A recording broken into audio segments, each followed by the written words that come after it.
Vladimir Putin shuts down the European Union and costs them $400 billion in damages. Now, before I get in depth in the video, I just like to give everyone a heads up. This isn't a channel that goes over or anything or goes extra. We're just trying to discuss details, discuss facts, and I hope you guys can respond in the comment section what you guys think. To anyone that watched my earlier videos, I did take a hiatus from the channel because, as you guys know, if anyone's living in the United States of America, anyone living in the middle class, you guys know very well that you better put your hours up and fun time is over. You got these bigger gallons of oil, over $40. You got gas, $5.50 in Michigan. It's hard. So you gotta work. So that's why my channel, I took a hiatus from it. Now let's get to the point. Today, Vladimir Putin cut off all gas exports to France. He shut off the pipeline going to France. The official excuse from Russia is that they're doing construction on the gas pipeline, which is most likely not true. Mr. Putin is going to obviously have to respond some way or another to the extreme sanctions that are coming from the West. The way the European Union is going about these sanctions is mind-boggling because they don't have a gas substitute from Russia. They don't. They don't have a grain substitute from Russia either. They don't have stuff in place just in case shit goes down. They're not in a position to cut off the stuff they're cutting off. Here in the United States of America, or to my understanding, we get very minimal stuff from Russia. The sanctions have hit us seemingly much harder than the Russians. You got big tech companies like Tesla, like Coinbase, laying off more than 10% of their employees. You got Ford calling back all of its new electric SUV. You got gas prices surging above $5 and more. I've seen photos coming out of California that you guys got gas prices at over $9, which is ridiculous. Now, people are going to be like, why should Europe care about the pipeline that's coming from Russia? Why can't they just replace it with Qatar pipelines or Egyptian pipelines or Israeli pipelines or Azerbaijan pipelines?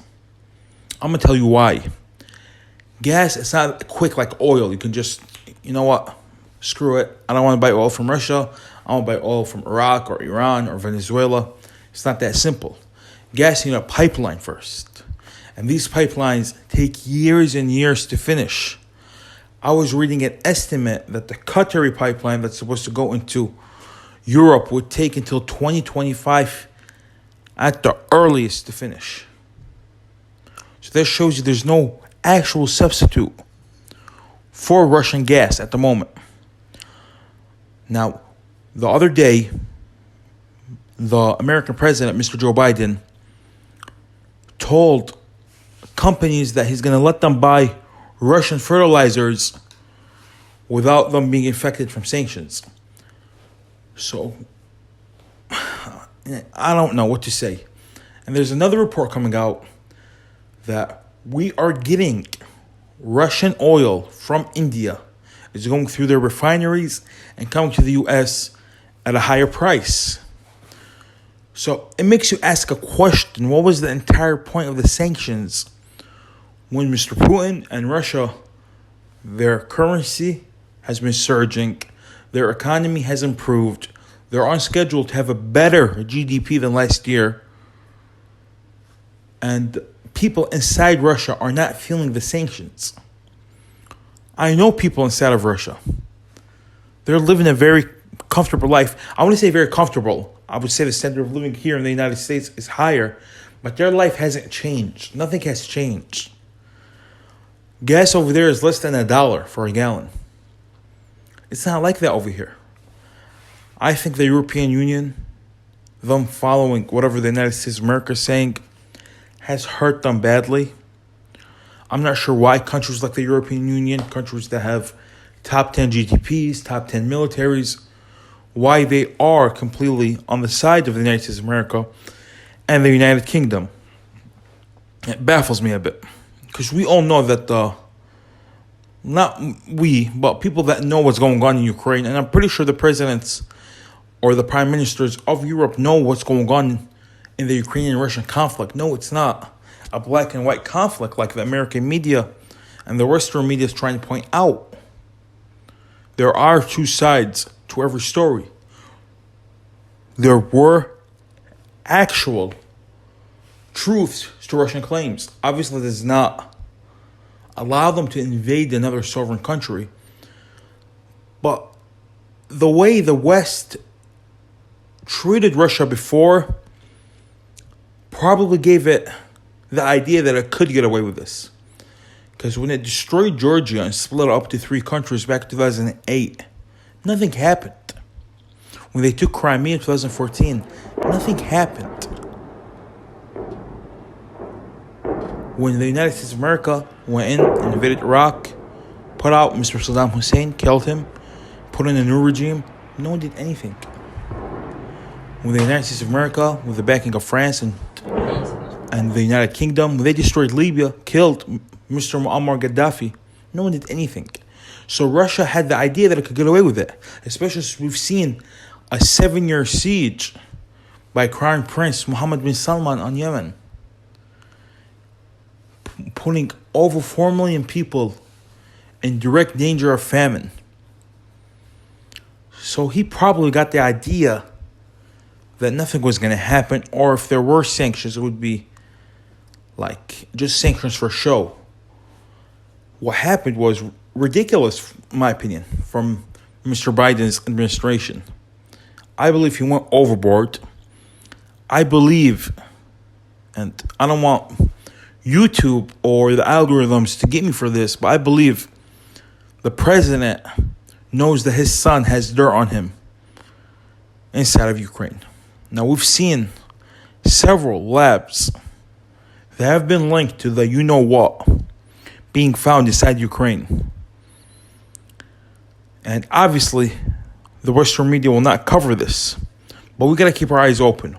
Why did he make such an overreaction? Like right now, let's say China goes for Taiwan. Even though Taiwan technically is Chinese, I understand why there would be an overreaction. Or why they would do, even possibly fight China for Taiwan. Because Taiwan controls all the chips. I believe I once saw an article saying that Taiwan makes 93% of the chips of the world. Not eating chips, the chips that go into your credit card, the chips that power your car.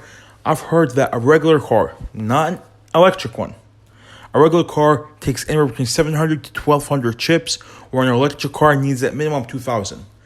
So you see why Taiwan would be a priority. I don't see why Ukraine is a priority. I think if there wasn't such a Western backing to the Ukrainian side, Russia would have folded. Because their initial invasion was a disaster. They tried to encircle all of Kyiv. They tried to encircle most of Ukraine, and they failed miserably at that. And if they didn't feel, and there was no American advanced weapons coming in at that point, just to let you guys know, if they didn't feel that it was a survivability war where if they lost that war, they're done, possibly as a civilization, I don't think it would have gotten this much backing by the Russian people. Because initially, the Russian people were split. Half approved of the war, maybe even less, but half to a slight majority were very disapproving of the war. Right now, it's an overwhelming majority supporting Mr. Putin's invasion of Ukraine, because it feels like they're going back to the Soviet days where it's a Cold War between the two sides, and this is a survivability war. It's no longer a war over controlling the Donbass region. It's bigger than that. They need to win. And they're not going to stop in the Donbass region. A lot of people expect them, when they already got Mariupol, they already got Melitopol, they already got Kherson, they're going to take all of the Donbass and that's it. They're going to call it. No, they're not going to do that. They're killing 600 to 1,000 Ukrainian soldiers per day. Now, some estimates say that Russian soldiers have lost up to 25,000. They've lost up to 25,000 soldiers, and some estimates say it's below 8,000. I would say go anywhere in the middle. Ukraine itself has admitted they are losing 600 soldiers per day. I've heard estimates. I've read articles that says it's more than 1,000. So whatever you want to go with this. Now, obviously that means that they're losing more soldiers to the Ukrainian side. How many soldiers do you guys think they have to throw at the Russians? Not as much as a lot of people think. If Russia is making a slow but steady progress in the Donbass, it's eating up completely the Ukrainian army. Because the way Russia is fighting is not like how America fought in Iraq. The United States of America, when it tried to invade Iraq in 2003, and it did it successfully and very swiftly, they avoided all the cities. After they captured Basra, they avoided the cities. And Basra they suffered the most casualties, the American and British army, when they went through Basra. So they knew very quickly we need to avoid the cities and go straight for Baghdad. Baghdad fell 20 days after the war. Now, the Russian military is not fighting the war similarly. Similarly, that's not a word. Is that a word? Well, whatever, you guys get what I mean. It's not fighting the war the same way the Americans fought the war. The Russian army is encircling city after city, destroying city after city, and then marching forward. They're already changing the flags. They're already changing the passports, the citizenships of Ukrainians in the cities they are capturing. This isn't a regime change where they're going to put a puppet for them, like what happened when the United States intervened in 2003 in Iraq. It's not even similar. They're trying to destroy, invade, and annex these cities until people forget. Half a century from now, and it'll just be common knowledge that all these cities, the Donbass region, Mariupol, Kharkiv very soon, Odessa very soon, are all Russian cities. People are going to forget that they were Ukrainian cities. Like how many people forget the old wars. Many people don't even remember the Georgian war. That happened, the 8-day war. When the Russian army went in and destroyed Georgia. Many people forget about that. And that wasn't too long ago. Many people forget what happened in Iraq. Many people forget what happened in Libya. So what makes you think they're going to remember what happened in Ukraine? Russia is trying to occupy Ukraine, not put a puppet regime for them. They're not going to make it to Belarus. And even if they do, only Western Ukraine. Or they're going to leave only Western Ukraine. It will be split into two countries, Eastern Ukraine and Central Ukraine. Maybe if Ukraine is lucky, Kyiv stands and it'll be Ukraine, and this will all be Russia, whatever's left. Whatever's east of Kyiv. But Russia, even when they fought ISIS in Syria, they didn't beat ISIS in a day or two. It took them 2 years. They went city by city. They put each city under siege. They put Aleppo under siege, brutally destroyed Aleppo, took ISIS and al-Nusra forces out of Aleppo, and made sure that the government-backed regime, the Assad regime, was still in power. So I think the West is very much overplaying its hand. I think the West is very much overestimating what Ukraine could do and very underestimating what Russia can do. There were lots of articles that baffled me. Lots of articles claiming that Russia was going to run out of ammunition. Now that's clear baloney. Don't want to curse. I want to make this a professional channel. If you guys want to see me cursing and let loose, I have a boxing channel called Sadiq Boxing. I'm off the leash over there. But here I'm trying to be as respectful and as professional as possible. Now, articles were saying that Russia was going to run out of ammunition. That didn't make sense to me. Russia is a weapons manufacturer. It's the second biggest one in the world behind the United States of America.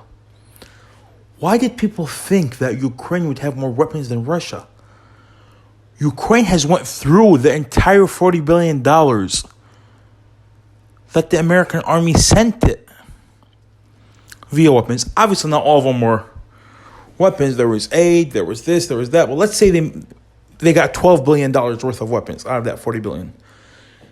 Most has either been destroyed or they went through it.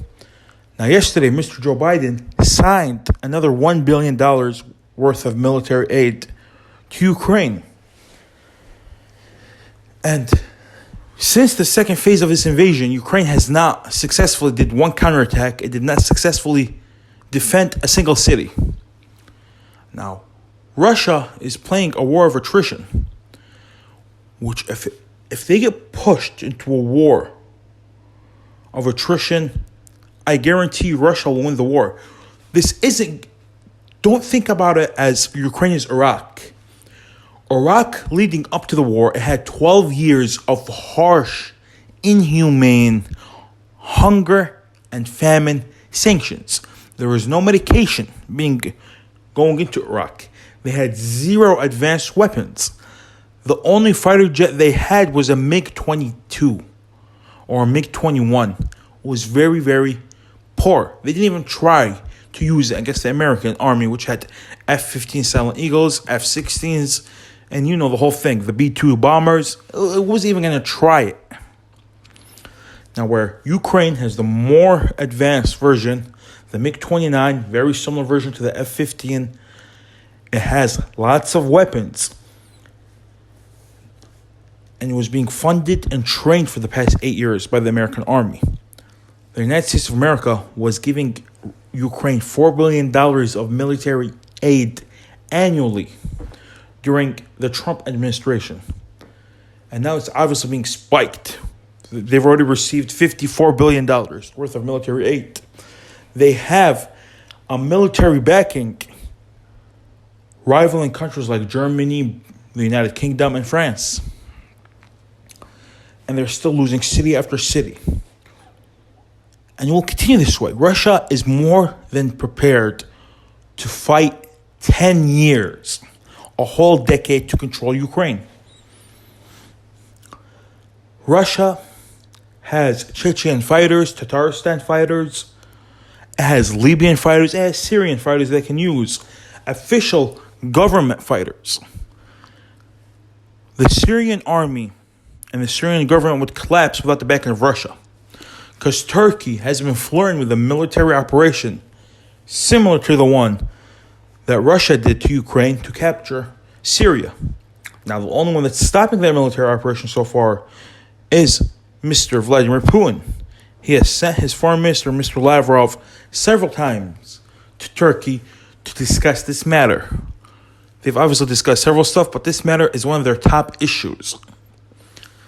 Now, if Syria were to be called on to send even 100,000 troops into the war into Ukraine, Bashar al-Assad cannot refuse that call. He cannot. Just simple facts. Now, I'm just trying to give you guys an idea of this war. I just want us, the West, I'm an American, born and raised here.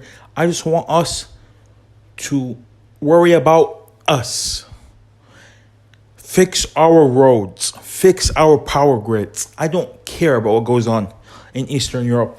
And as I said, if there wasn't such a Western backing for Ukraine, Russia would have already crumbled in the battlefield. Morale would have been at zero. There would have been protests in the streets. But no, it was a civilization. It was a matter of their existence. And we've seen Russia several times. When it gets pushed to fight for its existence, it comes back roaring. Even when it was outnumbered against the German army in World War II, they came out roaring. Now, that's my thoughts. Give me your thoughts in the comment section below. And guys, most importantly, stay woke.